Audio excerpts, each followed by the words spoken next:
Hey there guys, this is Fishy Swede.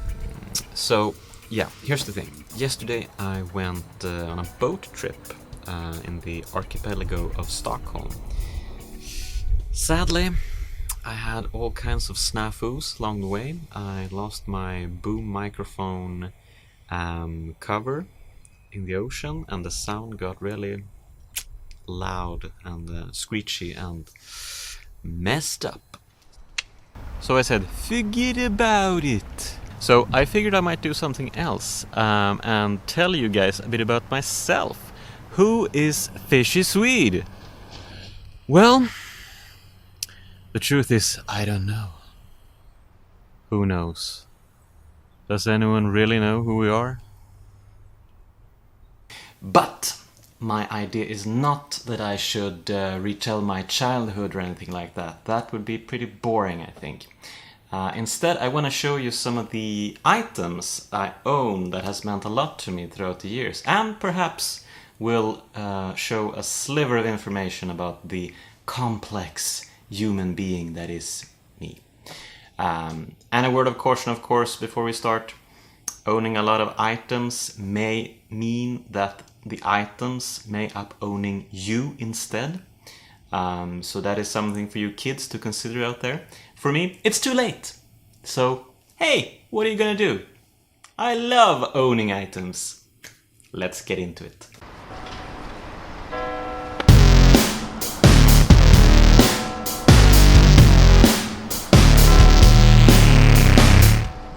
Item number 1 and 2, Asterix and Lucky Luke albums.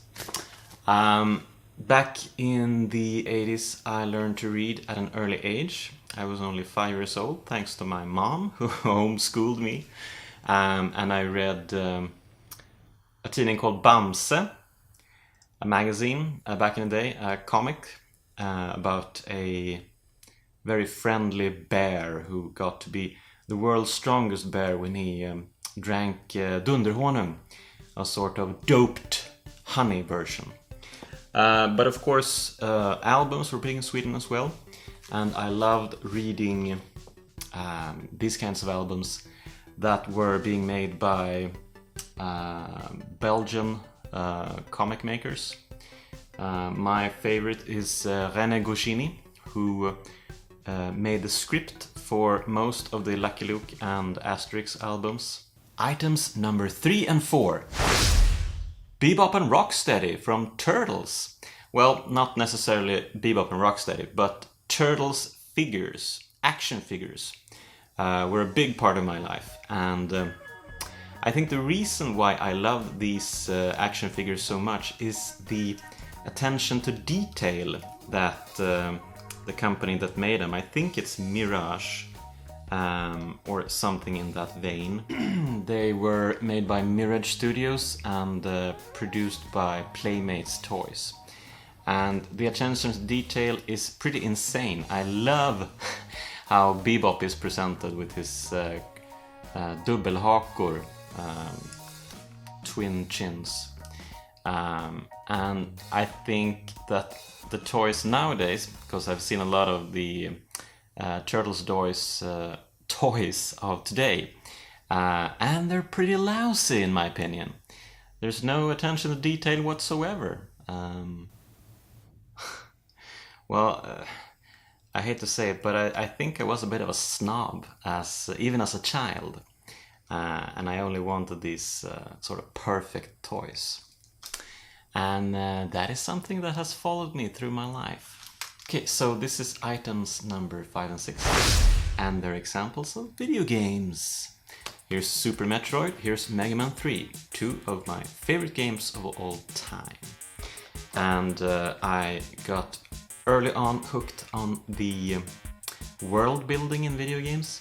They evoked your imagination in ways that many other works didn't cut it for me. Nowadays video games is so detailed, and of course I'm still playing a lot of video games, but my heart beats a bit harder for these kinds of games like Super Metroid, old Mario games, Final Fantasy VI, games where you had to invest a piece of yourself into the games to really make them shine. So that was a big thing for me. So, items number 7 and 8. Yes, it's a video game magazine from the 90s called Super Play. I was a big fan. I read almost as much about video games as I spent my time playing them. And this was a big thing for me. My heart beat a lot for this magazine since I sort of grew up together with it. Later on, when I was in my 20s, I ended up writing for the magazine myself. So there you go. Dreams come true, I guess. Okay, items number 9 and 10, I guess. Yes, it's Sergio Leone-movies, The Good, Bad and the Ugly, and Once Upon a Time in the West. Sergio Leone is, I think, still my favorite movie maker of all time. I watched these movies in my late teens, and even though I've got a bit of more of a refined taste in movies these days, this is still something unique.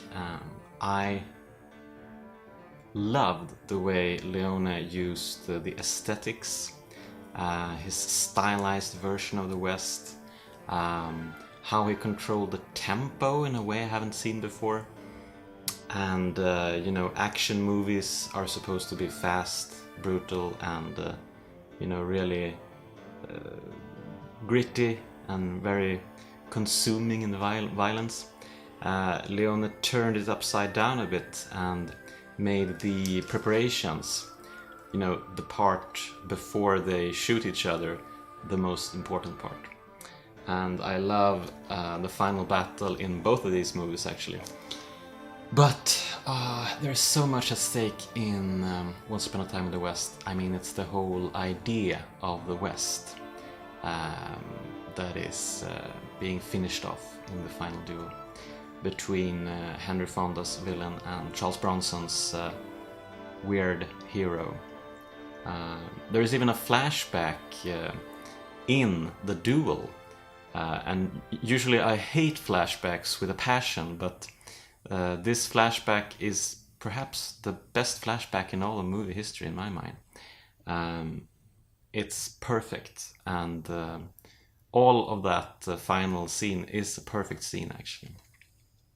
And the music, man, the music is fantastic. Ennio Morricone, a genius. So yeah, I don't know, maybe this all says something about me, that I'm a bit of a connoisseur, a bit of a snob, a bit of a, you know-it-all in some ways. But one thing that I love even more than being a snob and a connoisseur is to laugh at things and laugh at myself,